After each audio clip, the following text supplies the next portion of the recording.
자, 저희는 이제 김민석 이야기를 한번 해보도록 하겠습니다. 오늘 주간조선이 김민석의 법학 석사 칭화대 논문을 갖다가 입수를 해서 아주 정밀하게 분석을 했던 모양입니다.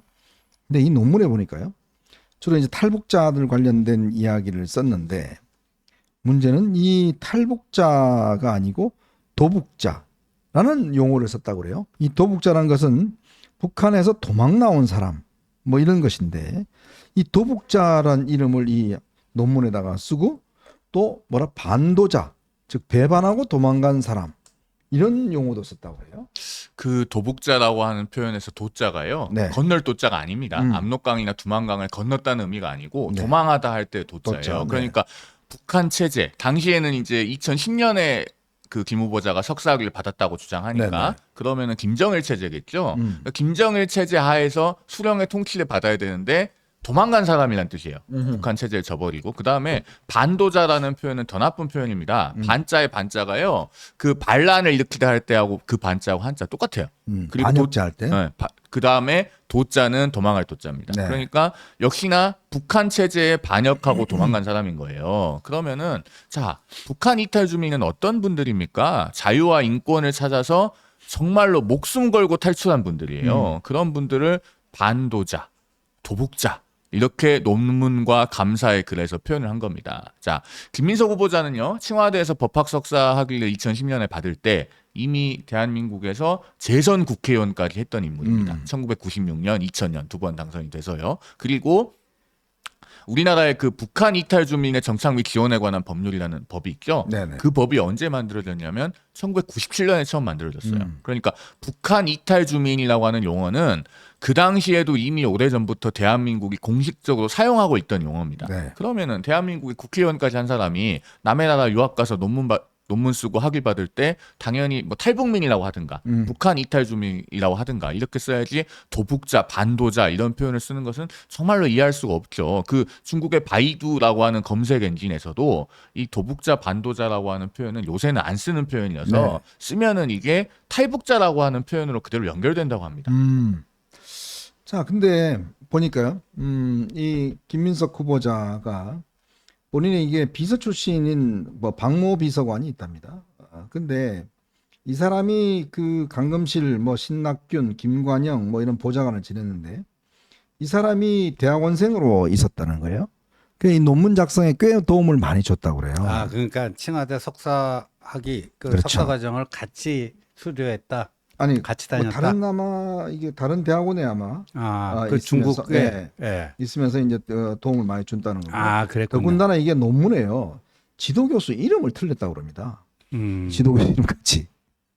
그러니까 우리 저 지호님은 논문 써봤잖아요. 박사 네. 논문도 써보고, 예. 그죠? 근데 지도교수 이름을 틀리면 돼요? 돼요, 안 돼요? 아유, 그러니까 이게 뭐 출입국 기록 뭐 이런 거를 김민석이 다 제출을 했던데 네. 그 논문을 자력으로 쓴 건 아니라고 봐야 되죠. 그러니까 지금 정황이 보면 네. 이 지도교수가 리짜오제라는 사람인데, 근데 이게 이 한자가 다르답니다. 한자가 발음은 같은데 한자가 다르다고 그래요. 그러니까 아무리 그렇지만 그 교수가 이거 논문 보면 뭐라고 생각하겠어요? 글쎄요, 그 교수가 논문 심사도 제대로 안 했다라는 얘기인 것 같고, 그다음에 아까 이제 그 도북자네 뭐 이 반도자네 하는 거 관련해서는 이게 지금 중국에서도 이제 과거에는 좀 썼지만 지금은 안 쓰는 표현이라고 아까 네. 우리 성 변호사가 설명을 했잖아요. 근데 이런 식이면 김민석은 중국 가갖고 뭐 논문 쓰면 6.25 전쟁도 중국식 표현으로 쓰겠네요. 글쎄요. 항미 원조. 네. 예? 뭐 이런 거 아닙니까? 그러니까 이게 이렇게 간단하게 넘어갈 문제가 아닌 것 같고 지도교수 그 이름 틀렸다라는 거는 이거는 뭐 그 본인이 제대로 쓰지를 않았다. 수업도 제대로 듣지를 않았다. 논문은 본인이 쓴 거라고 보기에는 힘들고요. 네. 그럼 논문 감수라도 본인이 할 거 아니에요. 네? 근데 참 보니까 이 역대 총리 후보자들 같은 경우에 조금 문제가 드러나면 낙마한 분들이 꽤 있더라고요. 제가 보니까 낙마한 분들이 꽤 있는데, 근데 이번 김민석의 사례를 보면 이게 굉장히 참 건수도 많고 좀 이게 좀 뭐라고 할까요? 국민들 좀 심정을 건드리는 것도 많고 그 돈의 어떤 출처 문제, 자녀 문제 뭐 등등 아주 문제 이것도 다양합니다 사실은.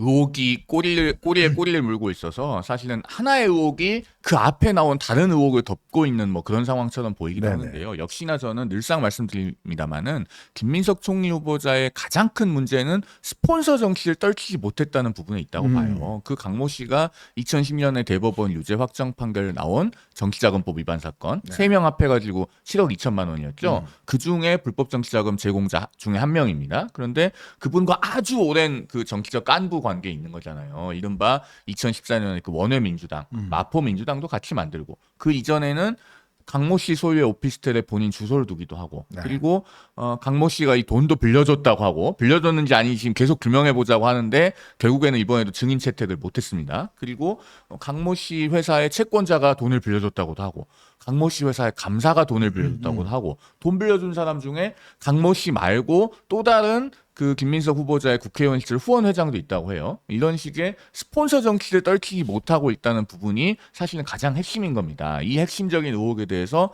명확한 자료를 통해서 국민 앞에 납득할 수 있도록 해명을 하는 그런 답을 내놓지 못하고 있고 제가 이번 인사청문회에서 가장 중요하게 보고 있는 지점은요.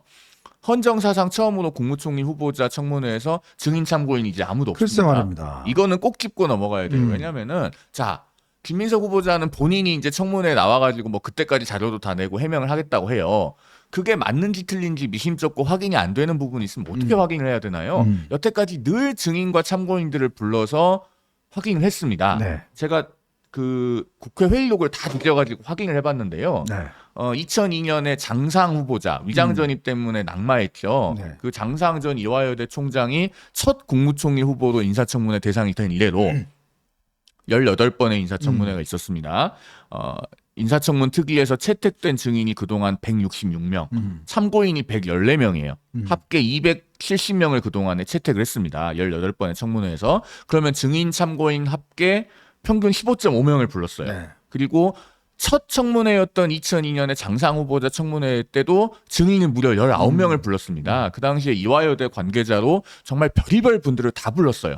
그리고 2022년에 한덕수 총리 후보자 청문회가 있었죠. 그때 민주당이 자료 요청 몇 건 하셨는지 아세요?